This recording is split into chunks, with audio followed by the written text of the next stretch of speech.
This is the article that has been like all the hype on social media for like the last about a week now. Like I remember this coming out and then DHH's response or like analysis on this. I would probably not call that an analysis.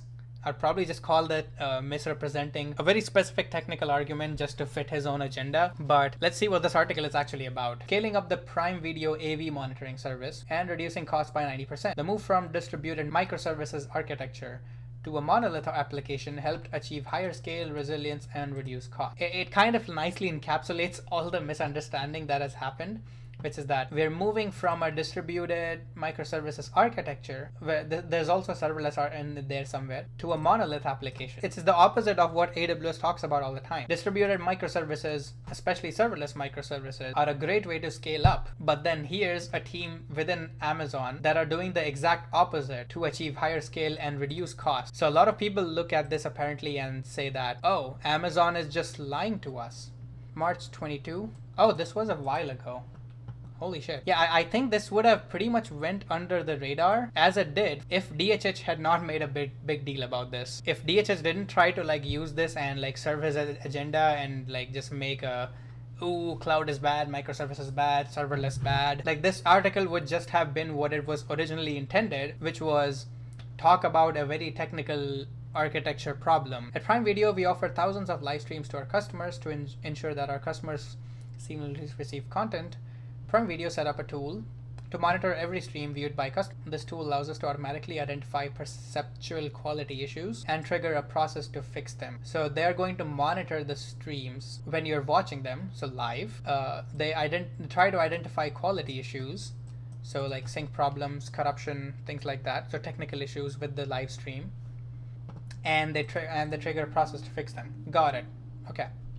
So the VQA team at Prime Video already owned a tool for quality inspection, but we never intended or designed it to run at high scale. Our target was to monitor thousands of concurring streams and grow that number over time. Got it. While onboarding more streams to the service, we noticed that running on infrastructure high scale was very expensive. We noticed scaling bottlenecks, monitoring thousands of streams, so we took a step back and revisited the architecture, focusing on cost and scaling bottlenecks. So a very natural thing that most projects and companies have to do. There is nothing super special about this.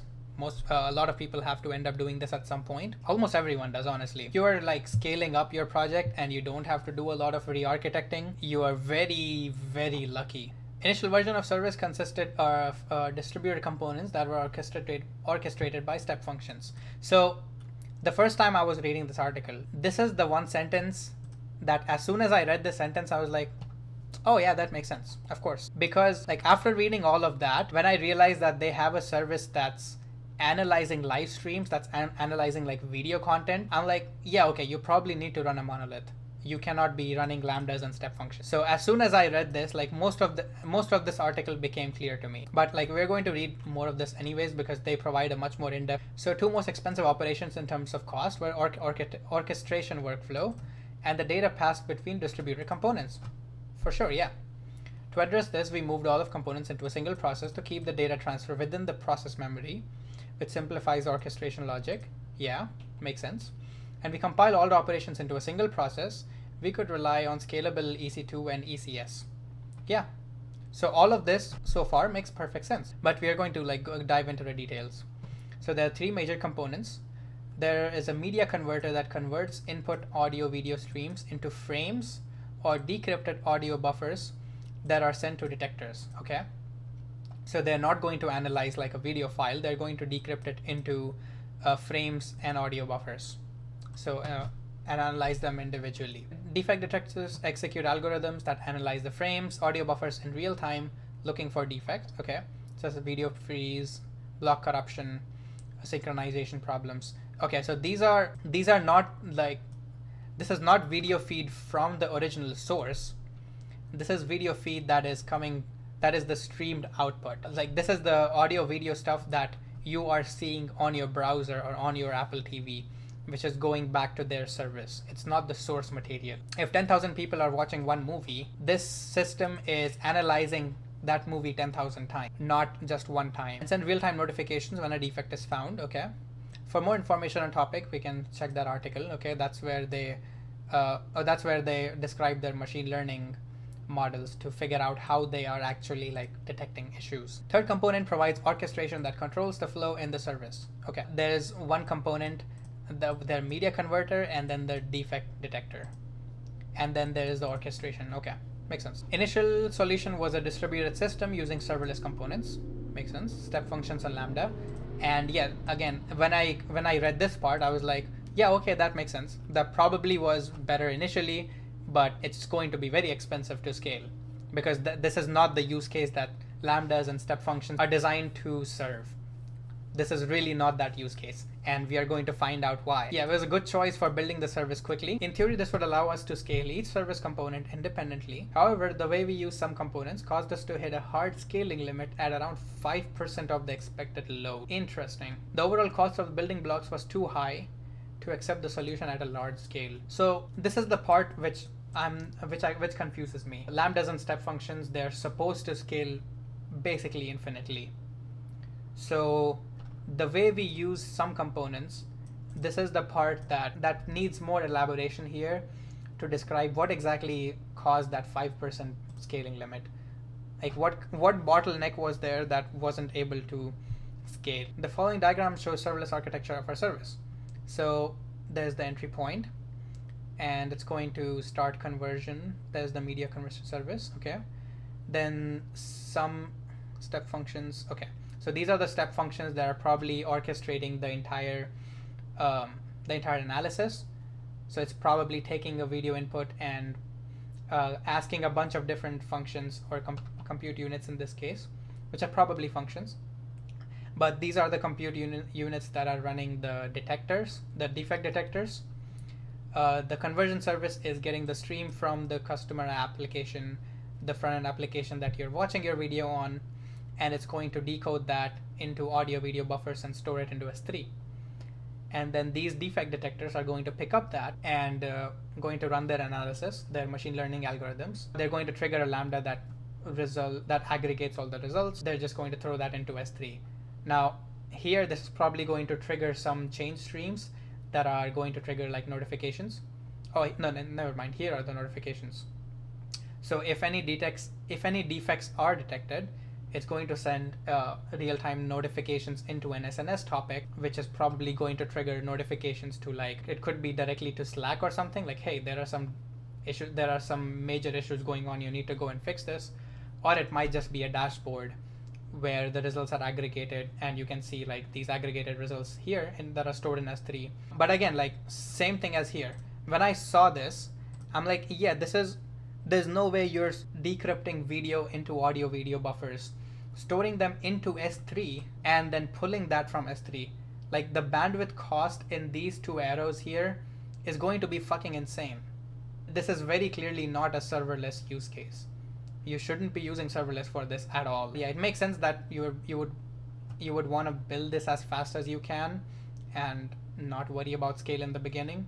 But yeah, this should have been re-architected a while ago. The bandwidth cost of like storing video files in S3 and then pulling them from S3, that alone should be enough to tell you that you don't want serverless for this. You want to put stuff in like virtual machines where you can directly read them. So yeah, the main scaling bottleneck was the orchestration management that was implemented using step functions.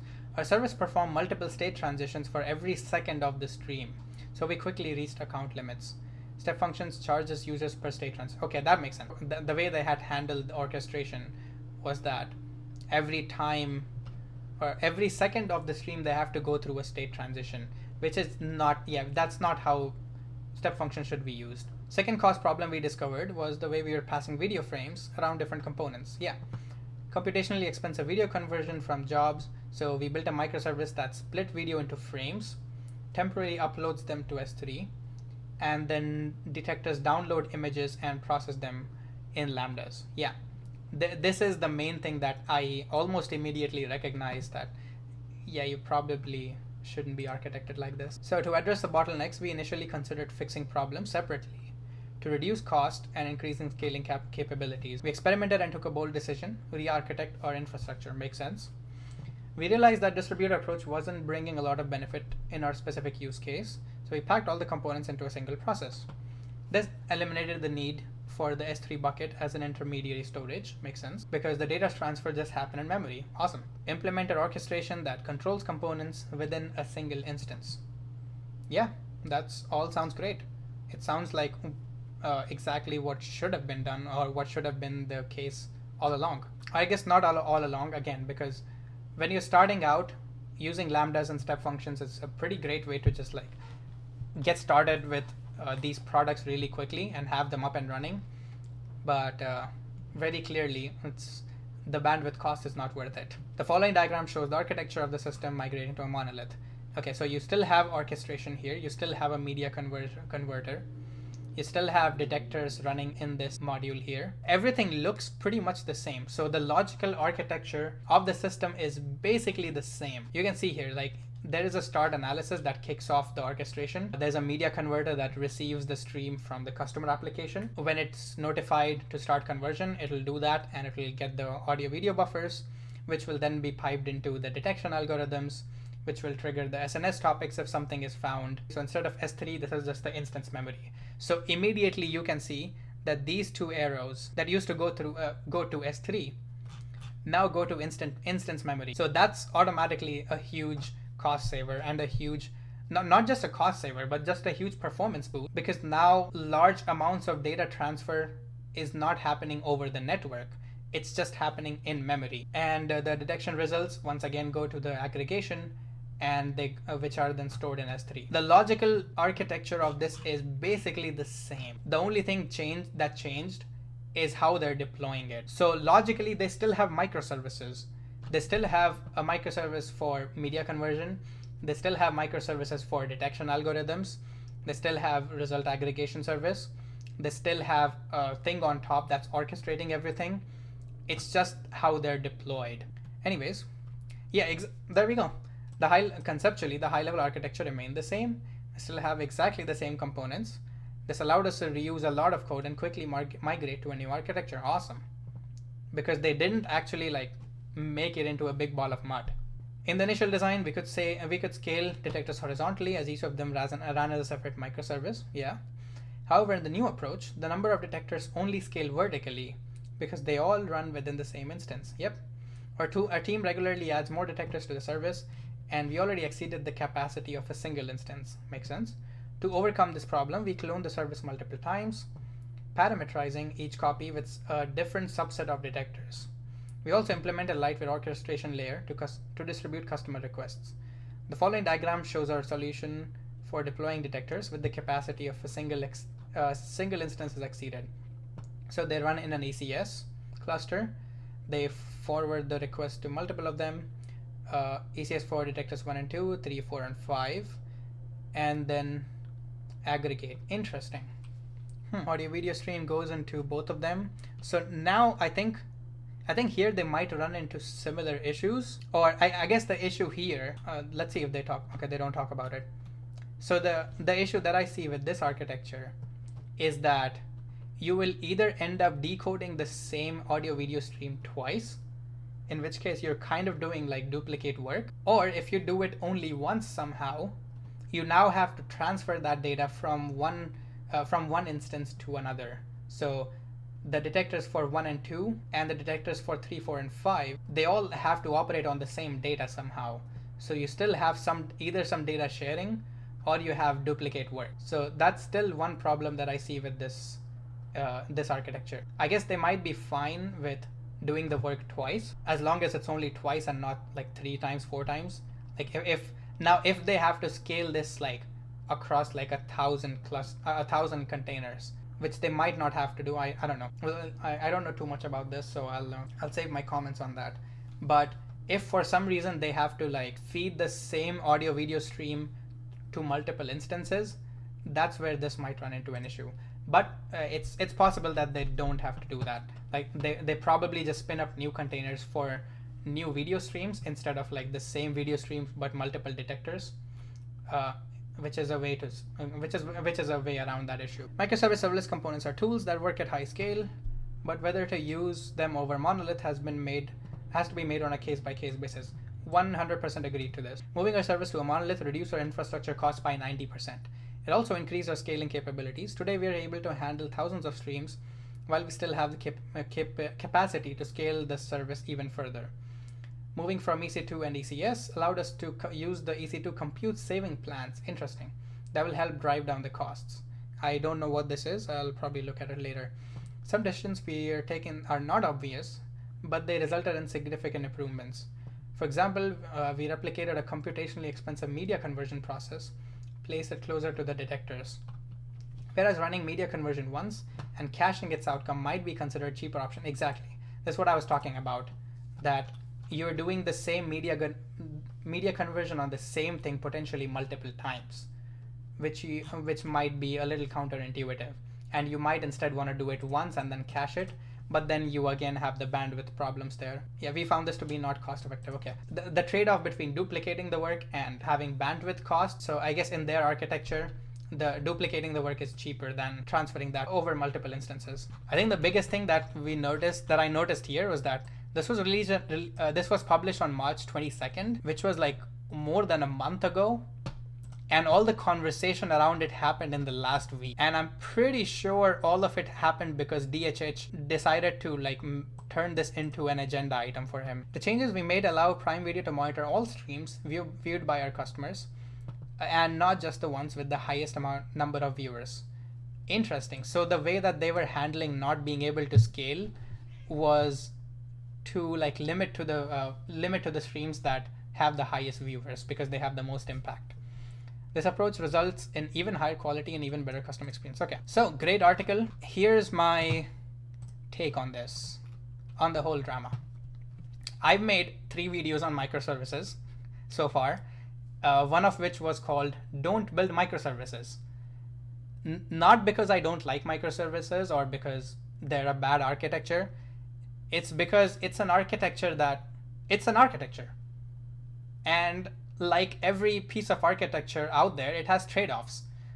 So you're going to gain some benefits and you're going to lose some benefits that you had if whatever architecture decision you make. It's all about trade-offs. The problem with microservices that I brought up in my video that was called Don't Build Microservices was that it's a distributed architecture.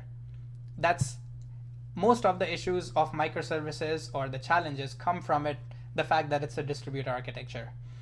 Usually the biggest problem with having distributed services is the complexity of handling network transactions, of everything being over network, of everything being asynchronous, eventual consistency, error handling, services being down. These are the things that you usually deal with if you're building microservices.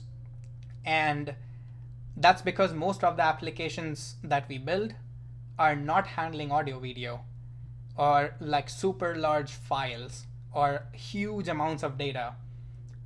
Videos are probably the largest, the most dense, and the highest amount of data, the highest volume of data that you can ever process. And the thing with distributed architectures is that they talk over a network, which means every time you send a piece of data from one service to another, you're paying a bandwidth cost of that. Again, usually it's not a problem because the advantages that you get of a distributed architecture, which is having decoupled and independently scalable pieces, that's usually worth paying that extra bandwidth cost. The reason Prime Video had issues with distributed architectures is because they were sending large amounts of data over this network. They were taking a video file, breaking it into frames and audio buffers, storing that in S3, then pulling it back from S3 multiple times. And they were doing it not for every video that they have, but for every stream. So if 10,000 people are watching a movie, that movie is being analyzed 10,000 times. And the same thing happens when they're going through the step function transitions, which is that for every second in their video, they have a state transition in step functions, which is expensive. That's not how you're supposed to use step functions. And you have state transitions going that fast, because that's another bandwidth issue. Every time you do one small piece of analysis on one small piece of data, you once again have bandwidth cost of going back to the orchestrator saying that, hey, I'm done. And then the orchestrator goes back to another microservice saying that, okay, now it's your job. And that keeps on happening again and again. Microservices, or any architecture at all, comes with trade-offs. You gain some things and you lose some things. You pick an architecture that gives you the things that you most want and that takes away the things that you don't as much care about. That's how software architecture works. And that's what this article was. This article was Prime Video realizing that these are not the correct trade-offs. Their bandwidth costs are way too high. Having a distributed architecture is going very much against it. It's taking away the things that they really, really want. And that's why they had to re-architect like this. It's not about microservices versus monolith, because that's a completely different conversation. And it's not about serverless, again, very different conversation. Most people are not going to run into these use cases. Most people don't have terabytes of video content analyzed every second, every minute. So if you have this kind of architecture for your project, you're probably fine, unless you're literally working for Amazon. Let me know what you think about this, this whole microservices drama. I'll stick to my point that this would have gone under the radar as it did for over a month if DHH had not brought this up as a way to serve his agenda that cloud is bad, that serverless is bad, that distributed architectures are bad, and you should just do everything as a monolith in your servers in your basement, which is not a vision that I believe in, that most of the world believes in. I'm really not sure how he came to that conclusion, but I would really appreciate if he kept those conclusions to himself and his companies and not tried to misrepresent very genuine, very technical content and architecture decisions and try to skew them in a way that only fits his agenda and nothing else. That's all I have. Let me know what you guys think down in the comments, and please hit the like and subscribe buttons there somewhere down there as well.